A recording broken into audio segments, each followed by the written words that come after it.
अच्छा अच्छा, suppose and मान लीजिए कोई छोटे किसान है, वो उनको 1 बीघे से स्टार्ट करके देखना है। हाँ। तो 1 बीघे की लागत कितनी पड़ती है केले के प्लांट में इसकी खेती करने में? 1 बीघे की कॉस्ट क्या पड़ती है?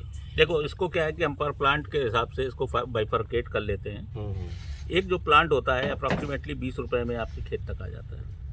20 रुपए 20 रुपए का एक खेत प्लांट। उसके बाद अगर हम इन चीज़ों को देखें तो हमने जो कैलकुलेट किया है 10 रुपए के करीब इसमें पर पौधे के हिसाब से अगर गोबर की 5 पड़ जाए।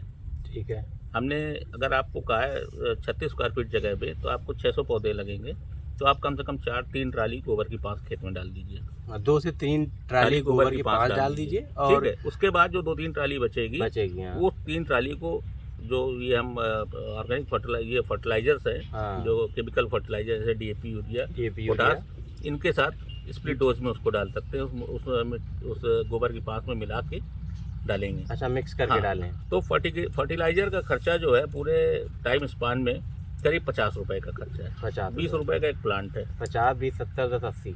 ठीक है, हाँ। 20 रुपए का एक पौधा है। 50 रुपए फर्टिलाइजेशन। ठीक है, 50 रुपये में आपकी गोबर की खाद भी है और केमिकल फर्टिलाइजर भी है। दोनों चीजें हैं। 70 रुपए का होता है। हाँ। उसके बाद इसमें जो 10 रुपए लेबर का आपने कुछ खर्चा और बताया था, 10 लेबर रुपए का जो कॉस्ट खर्च है, बताई थी।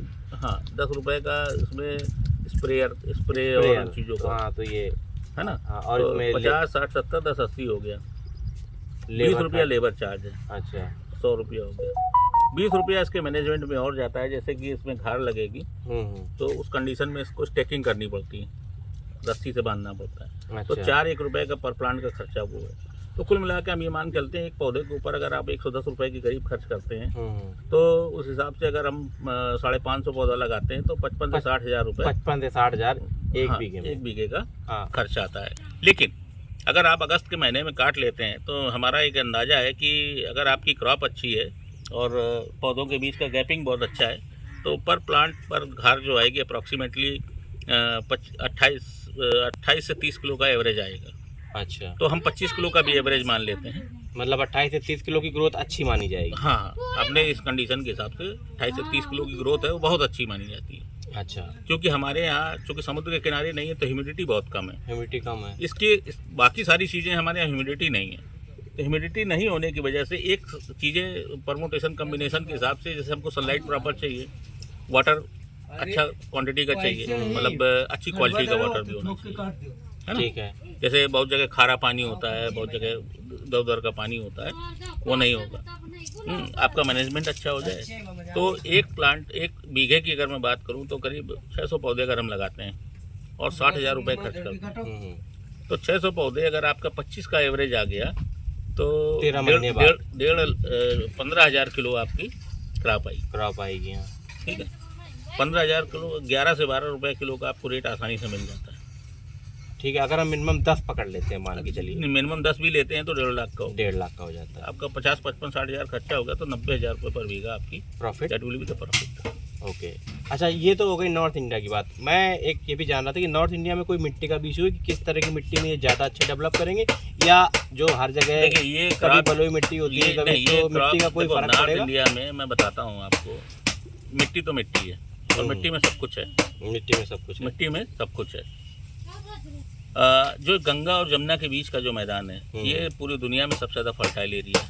अच्छा, सबसे ज़्यादा फर्टाइल एरिया है। इसकी मिट्टी सबसे अच्छी मानी जाती है खेती की। मानी नहीं जाती है भी मतलब मानी जाती है हाँ, तभी मानी जाती है। हाँ, तो फर्टिलिटी बहुत अच्छी है।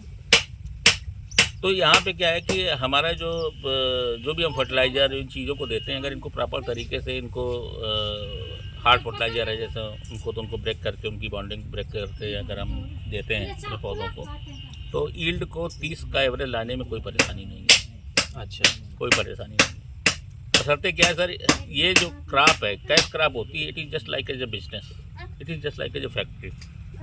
हाँ, आप फैक्ट्री लगाते हैं तो फैक्ट्री लगाने में करोड़ों रुपए का लोन होता है, उसमें माल बनाते हैं, उसके बाद बेचते हैं।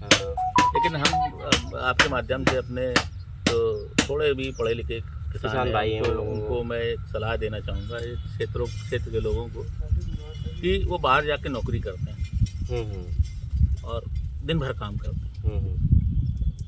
कोई आदमी 2 बीघा, 4 बीघा, 6 बीघा, ठीक है, अपनी हैसियत के हिसाब से उसके पास जितने पैसे हैं उसके हिसाब से एक बार इधर भी थोड़ा देख के बताइए, इधर आप देखिए, इधर देख के बोलिए। उसके हिसाब से अगर करता है तो ये एक बहुत अच्छी कमर्शियल कैश क्रॉप है।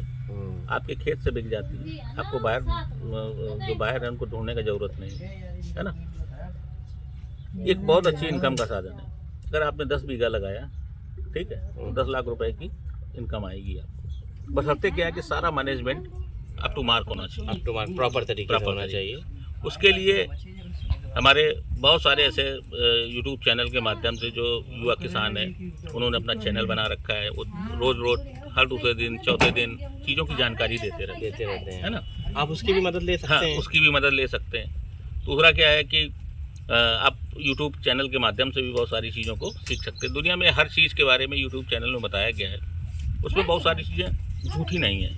सब चीज़ें क्या है कि अपने सर्कमस्टेंसेस के हिसाब से आप अपने काम करते रहिए, अपने काम करते रहिए और उस हिसाब से नॉलेज लेते रहिए। मेरे को जो समझ में आता है, मैं काफिरा तो चल दिया इस सफर के संग, मंजिलें ना डोर कोई लेके अपना रंग, रहूं मैं मलंग मलंग मलंग, रहूं मैं मलंग मलंग मलंग, रहूं मैं मलंग।